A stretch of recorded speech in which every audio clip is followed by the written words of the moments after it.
संजीव जी, चुनाव संपन्न हो चुके हैं, क्या कहेंगे? बड़ी ज़बरदस्त फाइट कस्बा क्षेत्र में चर्चा का विषय बनी है। आप कितने आशावादी हैं अपनी जीत के प्रति, क्या कहेंगे? देखिए, आपने पूरे भादरा विधानसभा क्षेत्र का भ्रमण किया होगा, शहर में भी खूब घूमे हो। अब आपका सवाल जो है, आपने पूछा कि इतना चुनाव में इतनी बड़ी टक्कर आपको कोई नज़र आई? आपको पूरे विधानसभा क्षेत्र में कोई ज़बरदस्त फाइट नज़र आई? आप ऐसा नहीं।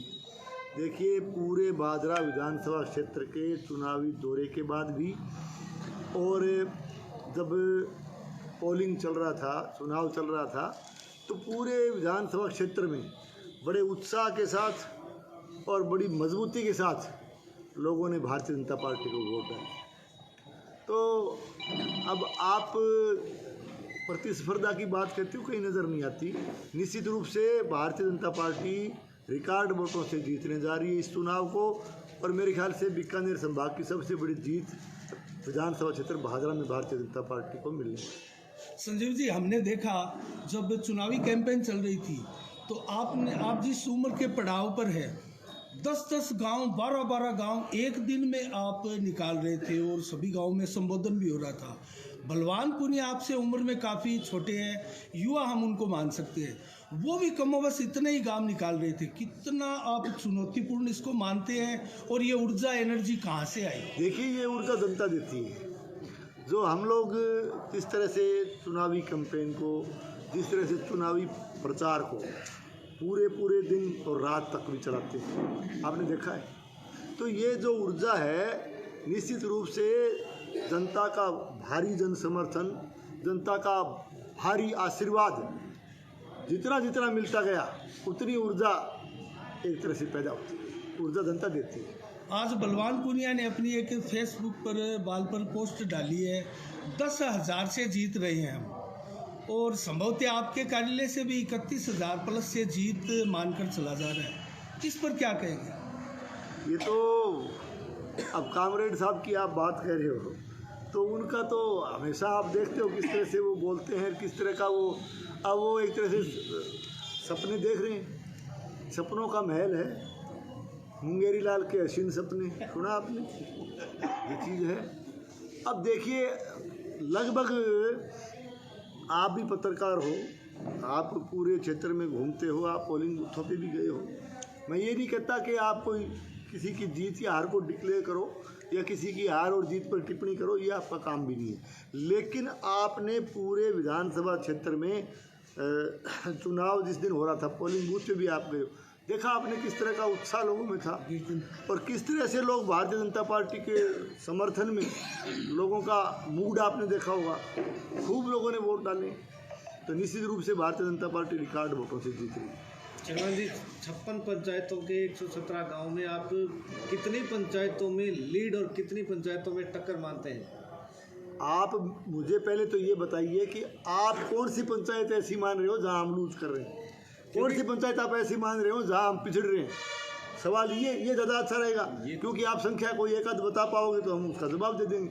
56 में तो क्लियर कट आप देख रहे हो, क्योंकि हर देखिए, मैं ये कह रहा हूँ, इस बार आपको ये एक नया रिकॉर्ड देखने को मिलेगा कि 56 की 56 ग्राम पंचायतों में भारतीय जनता पार्टी, क्योंकि विरोधी खेमा ये कह रहा है कि भाजपा कार्यालय से जो अनुमान लगाया जा रहा है वो उनका फिसड्डी साबित होगा। हम 56 पंचायतों में से 40 पंचायतों में लीड कर रहे हैं। अच्छा, हमारे कार्यालय का तो फिसड्डी होगा? वो भगवान है क्या? या वो सुनिए मेरी बात, ज़्यादा पढ़े लिखे हैं क्या हमारे से? ज़्यादा इंटेलिजेंट है क्या वो? देखिए, ऐसा है, ये कल का छोकरा, मैंने 30 साल मेरी राजनीतिक मेरा जीवन है, और ये हमें चैलेंज करेगा, हमारे दिमाग को चैलेंज करेगा ये। और हम लोग वो लोग हैं जो 1952 से चुनाव लड़ रहे हैं। कि कल का छोकरा हमारे दिमाग को चैलेंज करेगा, ये इसकी गलतफहमी है। और गलतफहमी तो हमारे से तो निकलती नहीं, ऐसे लोगों की गलतफहमी जनता निकालती है और वो 3 तारीख को निकाल देगी। निकाल तो चुकी है। जनता ने भी एक तरह से जीत तय कर दी है आपकी। तो आप अनुमान तय कितनी बड़ी जीत मानते हैं? देखिए, मैं संख्या पर नहीं जाना चाहता। मैंने आपको कह दिया कि एक तरह से बीकानेर संभाग की सबसे बड़ी जीत भारतीय जनता पार्टी की भादरा में होने जा रही है। मैं संख्या पे नहीं जाना। संजीव जी, जिस प्रकार से कैंपेन चली, आप कौन सा वो मुद्दा प्रमुख मानते हैं जो फैक्टर बनकर बलवान पूनिया के ऊपर हावी हुआ? वैसे तो अनेक मुद्दे और फैक्टर बनकर यहाँ विधानसभा में हमने देखे, और हमने भी एक टॉप 10 मुद्दों की एक सूची बनाई मुद्दों है। की सूची बनाने की आवश्यकता नहीं है। लोगों ने भादरा में पहली बार जो स्थिति भादरा में बनी है, पहली बार यहाँ रंजिश की राजनीति, गुंडागर्दी की राजनीति और एक तरह से रड़क निकालने की विचारधारा जिनसे नहीं मिलती हो उनसे दुश्मनी निकालने की राजनीति, लोगों को तंग और परेशान करने की राजनीति पहली बार भादरा में हुई है। और लोगों ने, मुद्दों को छोड़िए, मुद्दे बहुत होते हैं, मैं मुद्दों पर नहीं जाना चाहता, मुद्दे गिनाने लगेंगे तो काफ़ी समय लग जाएगा। आप एक चीज़ देखिए कि लोगों ने इस बार भादरा को लाल आतंक से मुक्त करने का मन बना लिया था और एक तरह से लाल आतंक का खात्मा करने के लिए खूब मतदान भारतीय जनता पार्टी इसमें लोगों ने संजीव जी, बूथ नंबर 111 से लेकर 116 तक लगभग कभी भाजपा के पोलिंग एजेंट नहीं हुआ करते थे, और अब की बार वहाँ पोलिंग एजेंट भी हुए और भारी उत्साह भी भाजपा के प्रति देखा। तो मुस्लिम समुदाय जिस वार्ड में आते हैं, तो इसके बारे में क्या अब की बार ऐसा क्या जादू चला? देखिए, आप जिन बूथों की बात कर रहे हैं वहाँ बड़ा भारी उत्साह लोगों में था, खूब अच्छा मतदान लोगों ने किया, खूब बढ़ चढ़ के भाग लिया और खूब भारतीय जनता पार्टी को वोट डाले हैं। अब इसमें सवाल ये है कि संजीव बेनीवाल 36 बिरादरी का कार्यकर्ता है और मैं 1998 से लेकर के आज तक मैंने चुनाव लड़े हैं, 36 बिरादरी ने मेरा साथ दिया। ये अलग है, हार और जीत तो चलती रहती है, चुनाव मैंने छठा लड़ा है, लेकिन सवाल ये है कि मैंने जिस सिद्धांत के आधार पर मैं राजनीति इस इलाके में कर रहा हूँ कि भाईचारे को बना के रखना, 36 बिरादरी के लिए काम करना, और मेरे लिए मैं हमेशा कहता हूँ, क्योंकि हमारे इस इलाके में हिंदू, मुसलमान, सिख, ईसाई हम सब भाई भाई की तरह से रहते हैं और भाईचारे की बुनियाद एक तरह से यहाँ भादरा के अंदर देश की आज़ादी से पहले भी, देश की आज़ादी के बाद भी एक तरह से भाईचारे की बुनियाद हमारे बुजुर्ग लिख गए हैं। और ये आज निश्चित तौर से जिस बूथों की आप बात करें, खूब लोगों ने, खूब उनका आशीर्वाद मुझे मिला है, सबका आशीर्वाद मिला है, 36 बिरादरी का आशीर्वाद मिला है और सबने बड़े प्रेम और प्यार से मुझे वोट दिया। बागड़ बेल्ट में आप बहुत मजबूत बन के उभरे हैं, और इसके पीछे आप कौन सा फैक्टर मानते हो, कौन सा फैक्टर? देखिए, मैं कहना चाहता हूँ, आप मुझे कमज़ोर कहाँ मान रहे हैं? पहले तो ये आप जवाब दीजिए, कहाँ कमज़ोर लगता हूँ आपको? नहीं, गांधी प्रकरण जो हुआ था और जो विधायक ये कहता था कि मैं दूध का दूध और पानी का पानी है, और उसके बाद में उस प्रकरण के तुरंत बाद में मुस्लिम समुदाय ने आपका एक स्वागत भी कार्यक्रम किया था अल्पसंख्यक मोर्चा की ओर से। उसके बाद में कुछ मुस्लिम समुदाय का झुकाव, क्या दूध का दूध पानी का पानी करेगा? उसको तो अभी तक तो जितनी उसकी उम्र हुई है, मेरे को लगता है उम्र के इस पड़ाव में भी दूध का टेस्ट क्या होता है, पानी का क्या होता है, वही नहीं पता उसको खुद को ये नहीं पता दूध क्या होता है, पानी क्या होता है। क्या दूध का दूध, पानी का पानी क्या करेगा वो? किया भी नहीं, क्या करेगा बताइए? तो उसका भी कोई मुस्लिम समुदाय में साहब उसने कुछ नहीं किया। एक तरह से चंदाराम जी ने किया क्या है, क्या किया बताइए? चंदा तो भी मांग रहा है वो कि धंधा है उनका कि जीतूंगा, जीतने के बाद माला पहनी जाएगी, माला के बाद में लोगों को पैसा दूंगा। तो वो तो मेरी बात सुनिए, आपने हमेशा कटोरा उनके हाथ में देखा होगा ना, देखा है ना? बिल्कुल। तो ये तो इनका काम है। इन लोगों ने लोगों को गुमराह करने का काम किया है, लोगों को भ्रमित करने का काम किया है और हमेशा लोगों को लड़ाने का काम किया है। और एक तरह से केवल और केवल इनका एक ध्येय बन चुका है, इनका धंधा बन चुका है कि लोगों को लड़ाया जाए। और इस इलाके में इनके एक तरह से अशोक गहलोत साहब का आशीर्वाद मिलने के बाद खूब इन्होंने जम के यहाँ इस इलाके के अंदर जो है ना भाईचारे को तोड़ने का काम किया, खूब लोगों को लड़ाया है, खूब थाने तहसील की राजनीति की है और खूब यहाँ तस्कर पाले हैं। खूब तस्करों को संरक्षण दिया है, खूब गुंडागर्दी करने वालों को संरक्षण दिया है। इनका तो छोड़िए, ये तो क्या है कि ये तो इनका इनका धंधा है ये। सर आप जब प्रतिपक्ष में थे तो सिंचाई पानी और बीमे के मामले में आपने धरना प्रदर्शन खूब किया, और आप अब विधायक बनते हो तो क्या उन 3 मुद्दों को मैं आपको बताता हूँ। देखो मैं आपको बताता हूँ, सिंचाई पानी का जहाँ तक सवाल है, ये तो पूरे इनके शासनकाल में सिंचाई पानी का सवाल है कि तो ये आपके अमर सिंह सिंचाई सिस्टम और हमारे यहाँ सिद्धमुख सिंचाई सिस्टम और नॉर फीडर के भी कुछ गांव हमारे हैं, तो ये सिंचाई प्रणाली हमारे यहाँ लगती है। तो ये बात तो साफ हो चुकी है ना। किसी किसान से आप जाकर के किसी क्षेत्र में पूछ लीजिए, किसी गांव में पूछ लीजिए कि लगातार यहाँ न केवल सिंचाई पानी के लिए मतलब यहाँ का किसान त्राई करता रहा, बल्कि पीने के पानी के भी लाले पड़ गए। सिंचाई के सर्दी के मौसम में भी लोगों को खारा पानी पीने के लिए मजबूर होना पड़ा है, और इनका कोई कंट्रोल नहीं है। इनको असल में मैं ये भी कहता हूँ, इनको यही नॉलेज नहीं है रेगुलेशन कैसे बनता है, इनको यही पता नहीं है पानी मिलता कैसे है। हरियाणा से पानी लेने का प्रयास नहीं कर पाई सकारात्मक रूप से, तो ये पानी की स्थिति रही। और फसल बीमा के नाम पर इन्होंने लोगों को गुमराह करके वोट लिया, केवल वोट की राजनीति की, और फसल बीमा की हालत ये कर दी कि 2018 से पहले, ये आंकड़े बोलते हैं, ये मैं मेरी तरफ से नहीं कह रहा, 2018 से पहले जब हमारी भारतीय जनता पार्टी की सरकार थी तो प्रधानमंत्री फसल बीमा योजना, और चूँकि ये योजना हमारे देश के यशस्वी प्रधानमंत्री आदरणीय नरेंद्र मोदी जी ने किसान के हित में ये बहुत बड़ी योजना इस देश के किसान को बना करके दी है, उसका बड़ा फ़ायदा पूरे भारतवर्ष के किसान को मिलता है। लेकिन 2018 से पहले की बात मैं इसलिए करता हूँ क्योंकि 2018 से पहले हम लोग सरकार में थे, भारतीय जनता पार्टी की सरकार थी, तो उस टाइम एक फसल खराबे के नाम पर बड़ा बीमा क्लेम भादरा विधानसभा क्षेत्र के किसान को मिलता आया है, और खूब क्लेम मिला है लोगों को। बल्कि यहाँ तक है कई गांव में तो 15-15 लाख का बीमा क्लेम आए। और जब से इन लोगों को कांग्रेस की सरकार आई और इन लोगों ने कांग्रेस की सरकार से जब से हाथ मिलाया, उसके बाद देखिए बीमे को, मैं जिस बीमे की बात कर रहा हूँ, जिस बीमा क्लेम को 13-15 लाख तक मिलता था, उसको इन्होंने 1300 पर से ला करके छोड़ दिया, बल्कि 500-600 रुपये पर भी ला करके छोड़ दिया।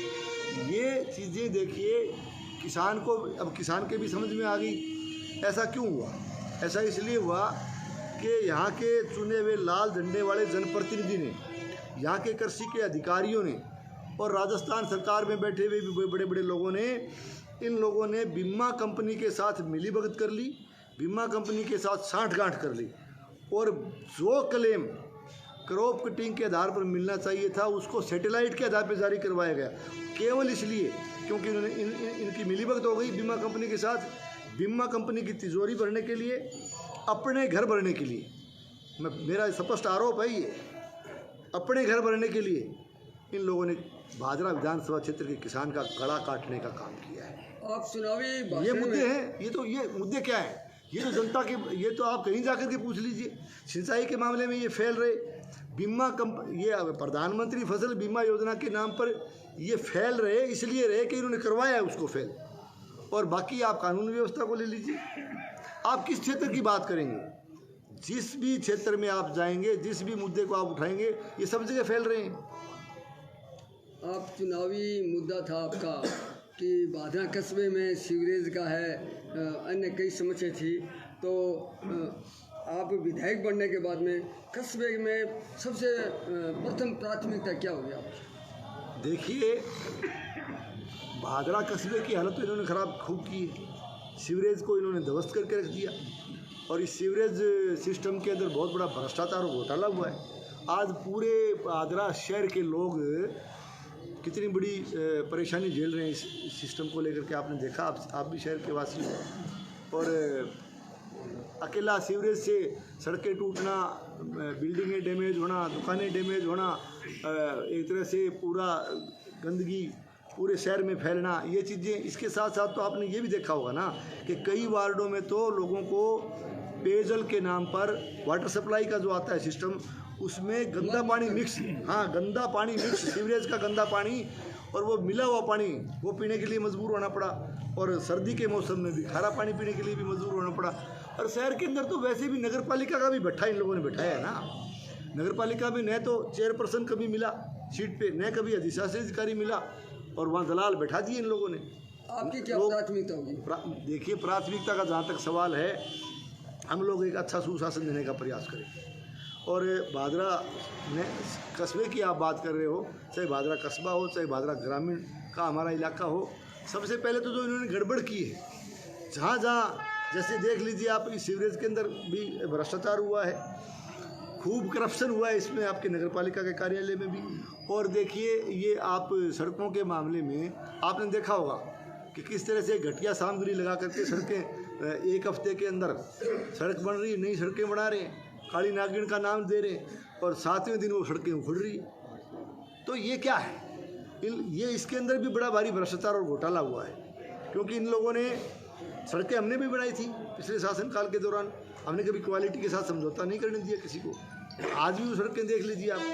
तो मेरा कहने का मतलब ये है कि जहाँ जहाँ इन लोगों ने गड़बड़ की है, करवाई है, इनके चेले चपाटों ने की है, हर चीज़ की बारीकी से जांच होगी। संजीव जी, जिस प्रकार से 22 तारीख को सभा हुई, दोनों ही सुपर हिट सभाएं थी, और पहले चलन था ज्ञान सिंह जी हो या लालचंद जी हो या फिर आप, वो आरोप लगते थे कि हरियाणा से बहुत ज़्यादा लोग आते हैं रैलियों में, और इस बार तो बलवान पुनिया ने 4 कदम आगे मीडिया का मैनेजमेंट भी भादरा में हरियाणा से किया था। इन प्रकरण पर क्या कहेंगे आप? एक सवाल और उठता है, क्या हरियाणा के लोग वोट डालने आए थे? पोलिंग बूथ पे आए, मतदान किया? मतदान किसने किया? क्षेत्र के लोगों ने। क्षेत्र के लोगों ने 2,75,000 कितने वोट? 2,75,000। 2 दले कितने हैं? 226 दले हरियाणा वाले आए डालने, और दूसरे दिल्ली तक के आ रहे थे, और साउथ तक के लोग आ रहे थे। मैनेजमेंट कर रखा था, वोट डालने तो नहीं आए ना, वोट भादरा वालों ने डाले।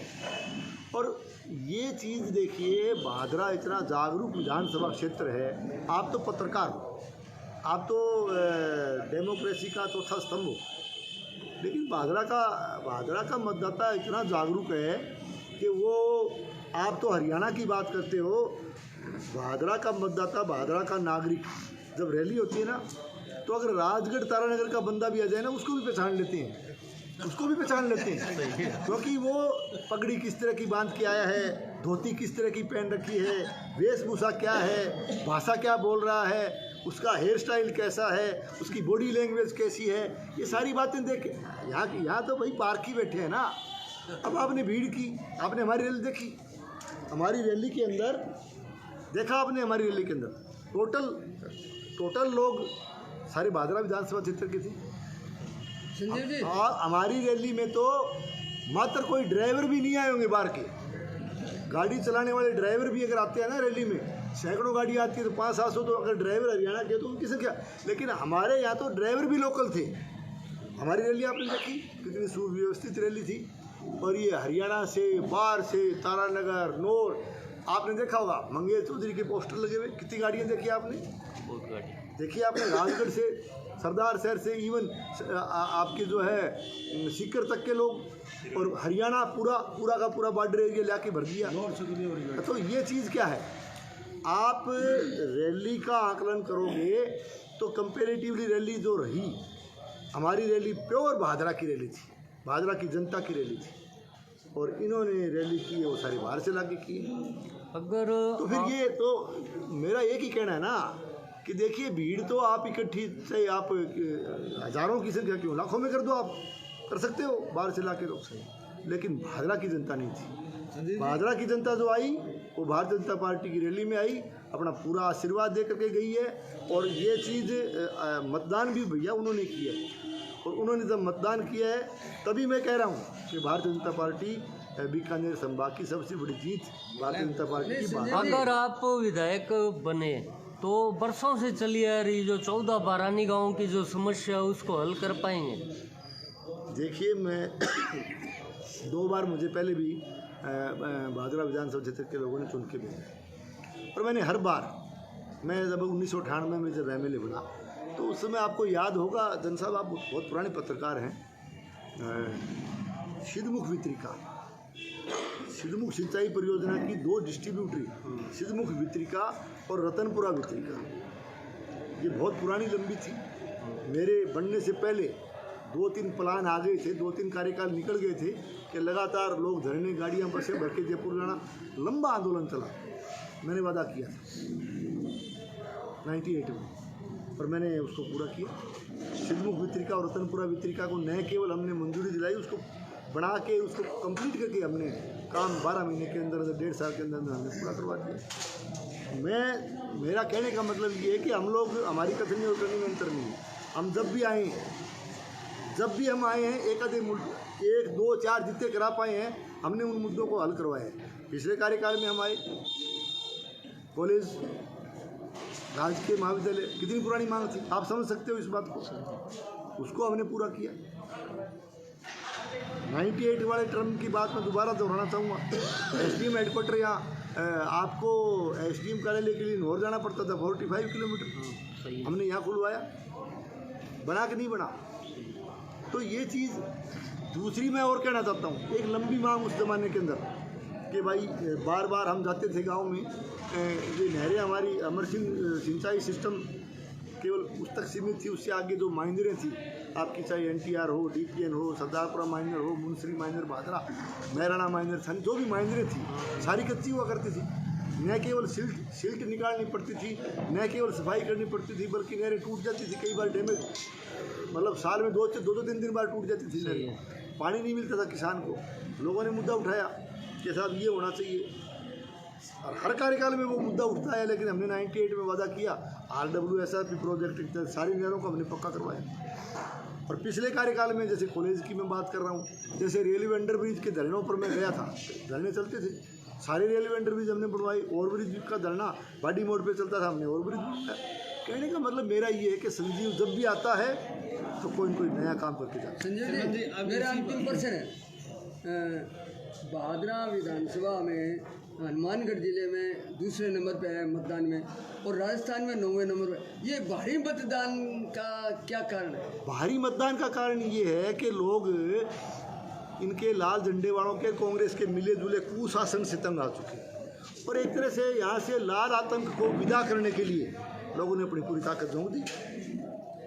संजीव जी, भादरा में एक ओवरब्रिज की और आवश्यकता है, क्या आप जनता से वादा करते हैं कि एक ओवरब्रिज आप अपने कार्यकाल में देंगे? आप शायद भूल रहे हैं, गोगामेडी के अंदर जब हमारी यात्रा शुरू हुई थी, हाँ, हमारी जब यात्रा शुरू हुई थी गोगामेडी से, तब मैंने अवगत करवाया था आदरणीय गडकरी साहब को, क्योंकि आप समझ सकते हो कि रेलवे अंडरब्रिज ये C65 बनने के बाद, और पहले से ही जो एक तो थाने के पास बना हुआ वो भी अंडरब्रिज है, और आपका ये जो बाईपास पे क्या होटल अपना ये मोती पैलेस के पास जो बना हुआ है ये अंडरब्रिज है। तो बड़े अपने ट्रोले या जैसे तूड़ी वगैरह लेके पराली के इधर गौशाला में जाने वाले, दूसरे हमारी साइड में जो साउथ में निकलते हैं हमारे, वो नहीं निकल पाते। तो ये चीज़ हमारे पहले से हमारे ध्यान में थी ये समस्या। तो आदरणीय गडकरी जी पधारे थे, तब हमने उनसे मांग की, तुरंत उन्होंने, आप उस समय थे रैली के अंदर, तो वहाँ उन्होंने तुरंत घोषणा की, 1 नहीं 2 दे के जाएंगे रेलवे अंडरब्रिज, ओवरब्रिज की उन्होंने घोषणा की नौर भादरा के लिए। तो इसके लिए तो हम लगातार प्रयत्नशील हैं, और चूँकि आदरणीय नितिन गडकरी साहब ने घोषणा की है, तो डेफिनेटली ओवरब्रिज की ये जो 14 सिंचाई से वंचित गांव के लिए 100 करोड़ का बजट जो उसमें आया था बजट सत्र में, वो क्या रियल में है या फिर वो छलावा था? ये चीज़ आप जो सवाल पूछ रहे हो ना, इसका जवाब 14 गांव की जब बूथ वाइज गिनती हो तब आप वहाँ होंगे हनुमानगढ़ में।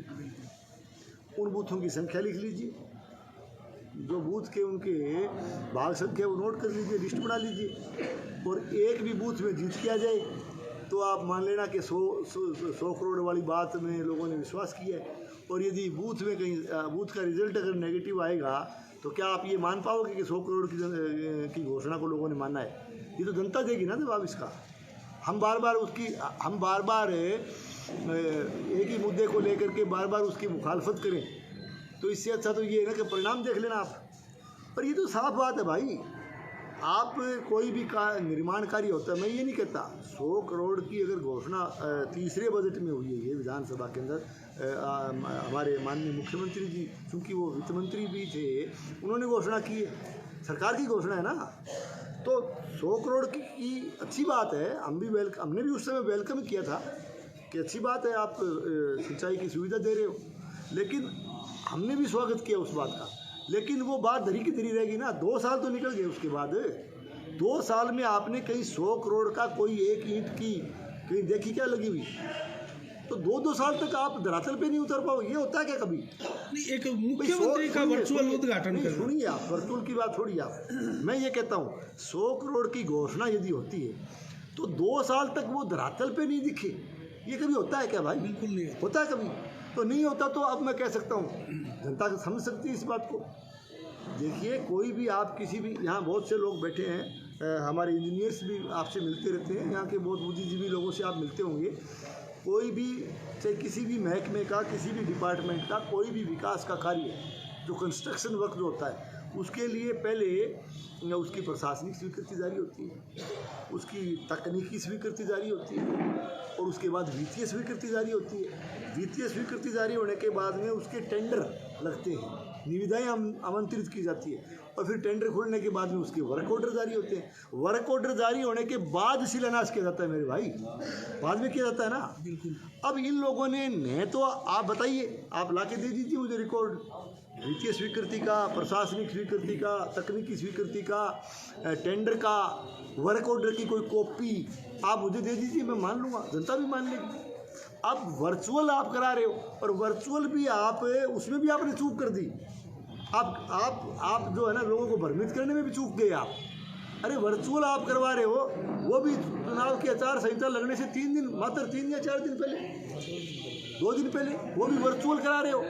कहाँ जरूरत पड़ी वर्चुअल की? आप मुख्यमंत्री जी को मलखेड़ा लेके आए थे भाई, कितने दिन पहले आए? कितने महीने कितना समय हुआ होगा? 2 महीने, 2 महीने आप मलखेड़ा लेके आए।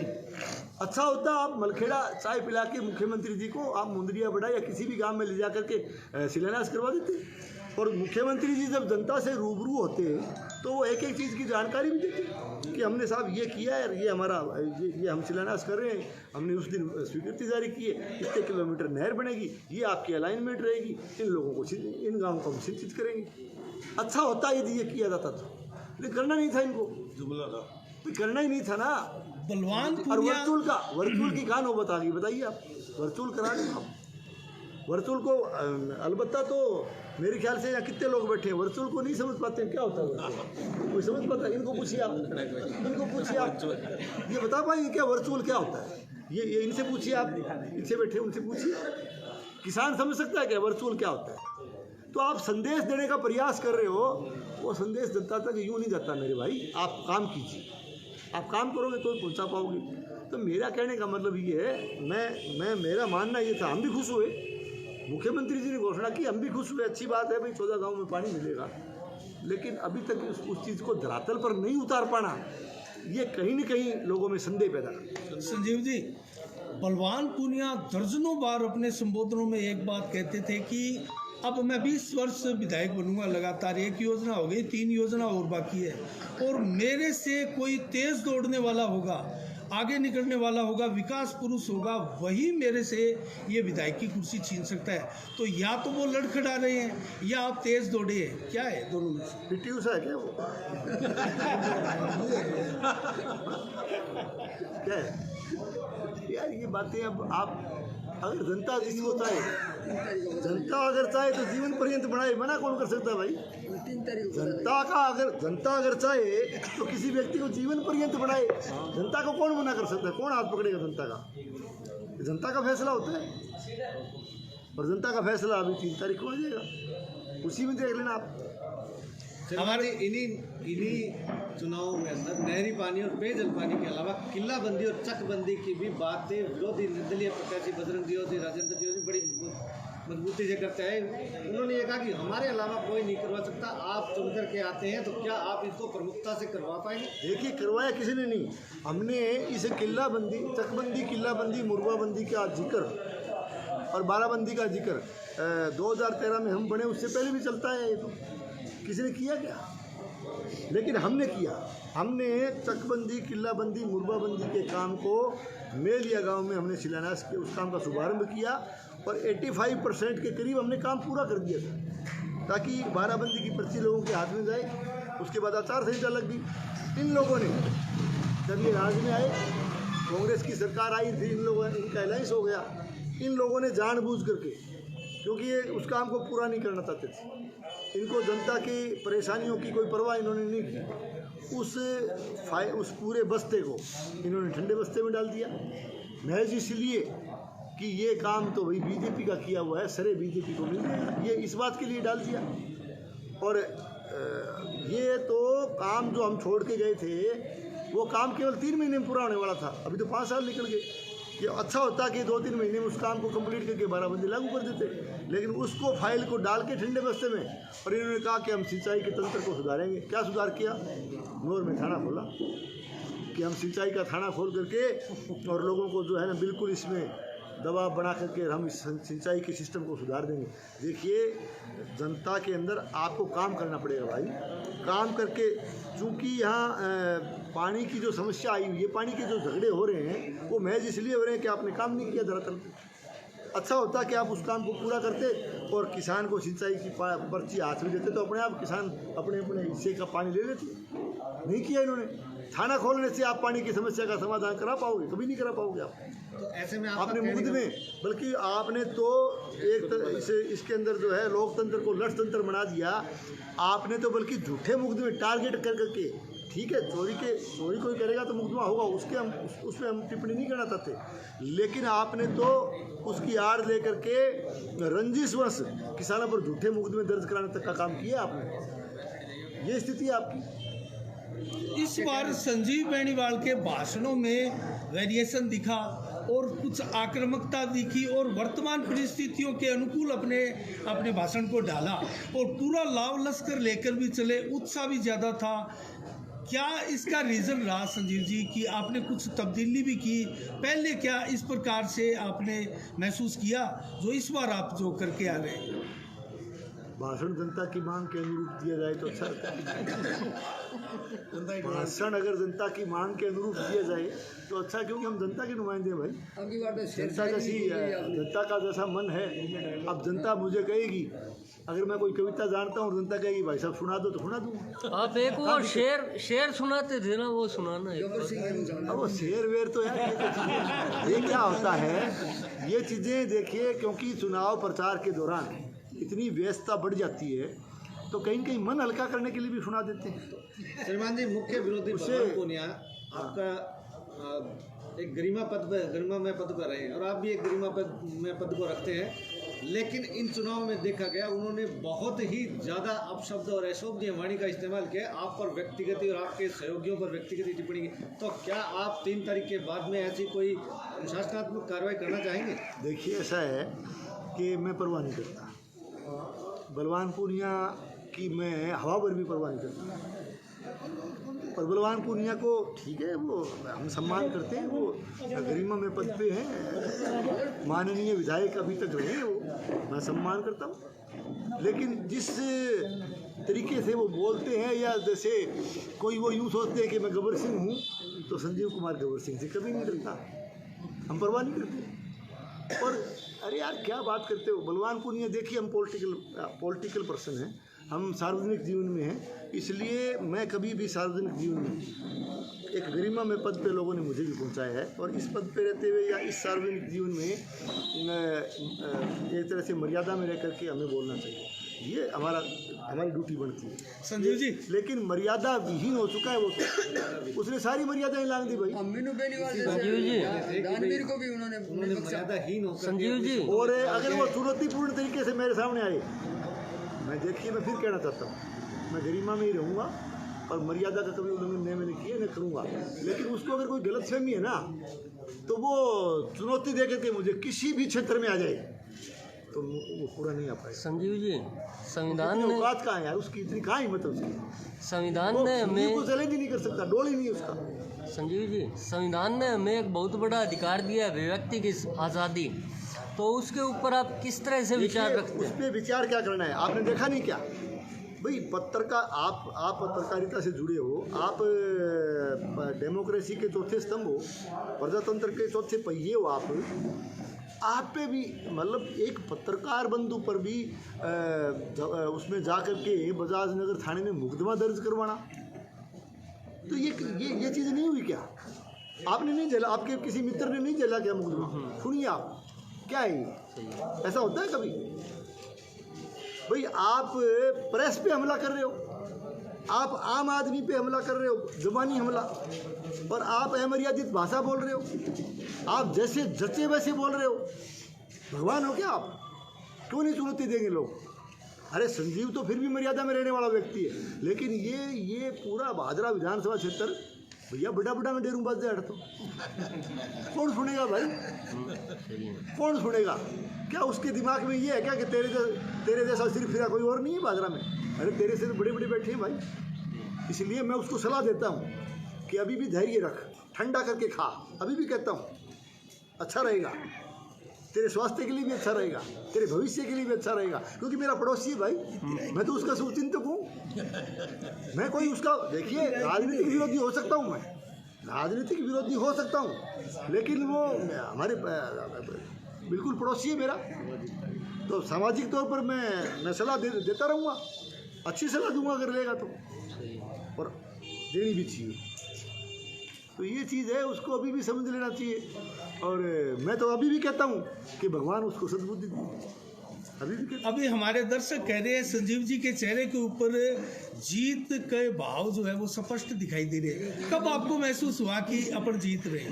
संजीव के चेहरे पे तो मैंने 5 चुनाव लड़े, छठा लड़ रहा हूँ, हमेशा जीत के भाव रखते हैं। अभी भी परवाह नहीं की संजीव ने। संजीव तो हार के भी आया है बहुत बार, अभी परवाह नहीं करता। आपने देखा कभी? मैं तो मर्दी चुनाव लड़ते हैं और लड़ते रहते हैं। और आपको ये भी पता है, मैं जन भावना, मैं केवल जनता की सेवा भावना से राजनीति में आया हूँ।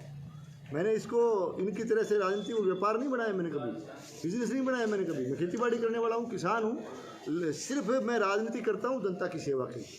और मैंने ईमानदारी से 98 से लेकर के आज तक मैंने ईमानदारी से जनता की सेवा की है। दूसरा मेरा शौक़ भी है, लेकिन ऐसा नहीं है कि मैंने कभी इसको व्यापार या बिजनेस बनाया होगा। इन लोगों का धंधा दूसरा है। संजीव जी, ईमानदारी से बात करेंगे, ईमानदारी से जवाब दीजिएगा।